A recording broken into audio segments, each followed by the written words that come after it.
क्या आप अपने दोस्त या रिलेटिव को किसी भी काम के लिए ना नहीं बोल पाते हो तो यह वीडियो आपके लिए। दुनिया में मदद करना अच्छी बात है, हमें दूसरों की मदद करना चाहिए, लेकिन जिस काम को हम करने के लिए तैयार नहीं हो उसके लिए हाँ कहना ठीक नहीं। आप हमेशा यही सोचते हो कि यदि मैंने अपने दोस्त या रिलेटिव को ना बोल दिया, उसे उस काम के लिए हाँ नहीं कहा तो उसे बुरा लगेगा, और इसी दबाव के चलते आप मजबूरी में हाँ बोल देते हो। उसके बारे में आप यह भी नहीं सोचते कि आप उस काम को कर पाओगे या नहीं कर पाओगे। यदि आप उस काम को कर लेते हो तो अच्छी बात है, और यदि आप उस काम को किसी रीज़न से नहीं कर पाते हो तो आपके उसी दोस्त या रिलेटिव को जिसे आपने उस काम के लिए हाँ कहा था, उसे आपकी ना बोलने पर जितना बुरा नहीं लगता, जितना बुरा उसको इस बात पर लगेगा कि आपने उसकी हाँ बोलने के बाद भी उस काम को नहीं किया। हो सकता है उसका इतना नुकसान हो गया हो कि यदि आप उसे सोच समझकर सॉरी बोल देते तो उसका इतना नुकसान नहीं होता, क्योंकि वो उस काम के लिए किसी और को अपॉइंट कर सकता था। आपके लिए आपके सामने वाले किसी भी रिलेटिव या दोस्त को हाँ कहना तब आसान हो जाता है जब आपके पास कोई काम नहीं होता, आपके पास ऐसा कोई काम नहीं होता जिसे आप अपने दोस्त या रिलेटिव के काम से ज़्यादा इंपॉर्टेंस दे पाए। आखिर ऐसा होता क्यों है, चलो इस बात को समझते हैं। ऐसा अक्सर उन लोगों के साथ ज़्यादा होता है जिनका अपनी लाइफ में कोई एम नहीं होता, और यदि वो अपनी लाइफ में कोई एम बना भी लेते हैं तो वो केवल बोलने के लिए होता है कि जब उनसे कोई पूछे कि आप अपनी लाइफ में क्या करना चाहते हो तो वो बता सके। एक्चुअली मेरा कहने का मतलब ये है कि ये लोग ऐसे होते हैं कि जो अपनी लाइफ में एम तो बना लेते हैं लेकिन उसके प्रति सीरियस नहीं होते और उस पर कोई काम नहीं करते। अब बात ये आती है कि हम किसी को किसी काम के लिए ना नहीं बोल पाते, इसका एम से क्या लेना देना है।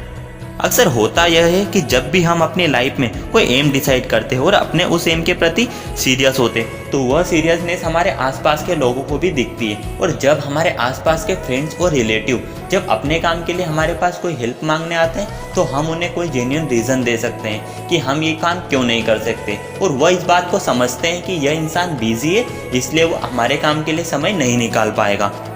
अब जो लोग अपनी लाइफ में एम डिसाइड नहीं कर पाते हैं और केवल नाम के लिए एम डिसाइड करते हैं, लेकिन वो अपनी उस एम पर सीरियस नहीं होते और उस एम पर वर्क नहीं करते हैं।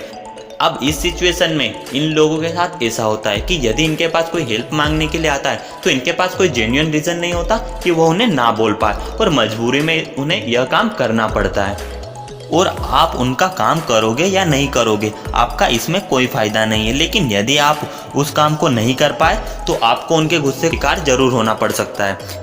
और आप भी यदि 0% प्रॉफिट वाली और 50% लॉस वाली डील से छुटकारा पाना चाहते हो तो आपको अपनी लाइफ में जल्दी कोई एम डिसाइड कर लेना चाहिए, और ना केवल एम डिसाइड कर लेना चाहिए, उस पर वर्क भी करना चाहिए और उसके प्रति सीरियस भी रहना चाहिए। और आप अपने एम के प्रति सीरियस रहोगे, और यदि आप ऐसा कर पाओगे तो आप ना आसानी से बोल पाओगे, क्योंकि अब आपके पास उनकी हेल्प ना करने का कोई जेन्युइन रीज़न होगा। आपने एक बात नोटिस की होगी कि जब भी हमें किसी की हेल्प की ज़रूरत होती है तो हमारे दिमाग में केवल वही शख्स आता है कि जो अपनी लाइफ में फ्री है, जिसके पास कोई काम नहीं है, और वो आपको उस काम के लिए कभी ना नहीं बोलेगा। तो आप इस बात को समझ गए होंगे कि यदि आप अपनी एम के प्रति और अपने कामों के प्रति सीरियस रहोगे तो आपसे कोई इन फालतू कामों को कराने के लिए कहेगा ही नहीं। हमारे इस बात से यह कहने का मतलब बिल्कुल नहीं है कि हमें किसी की मदद नहीं करना चाहिए। हमारा एम तो आपको उन फालतू के कामों से फ्री रखना है जो आपके लायक नहीं है, और वो काम किसी और से आसानी से कराए जा सकते हैं। एक तो यह कारण हुआ जिस वजह से आप ना नहीं बोल पाते हो। अब और दूसरा कारण है जो हमारे अंदर एक बिलीव है जिस वजह से हम किसी को ना नहीं बोल पाते। हम में से बहुत लोग ना शब्दों को नेगेटिव लेते, और इसी बिलीव के कारण हम यह सोचते हैं कि अगर मैंने ना कह दिया तो ये नेगेटिव होगा। अगर आप ऐसा सोचते हो तो आप गलत हो। अब आपके पास अपने दिन में 24 घंटे होते हैं। अब इन 24 घंटों में केवल उन्हीं कामों को आप करते हो जिनको आप अपनी लाइफ में ज़्यादा इंपॉर्टेंस देते हो। अब आपको अपने काम में इतना समय नहीं मिलता कि आप खाना बना सको और अपने कपड़े वॉश कर सको। अब आप इन कामों के लिए कोई लेबर रखते हो। अब ऐसा तो नहीं है कि आप खाना नहीं बना सकते और आप कपड़े वॉश नहीं कर सकते तो आप इसको नेगेटिव लेंगे। अब आप हमारी बात समझ चुके होंगे।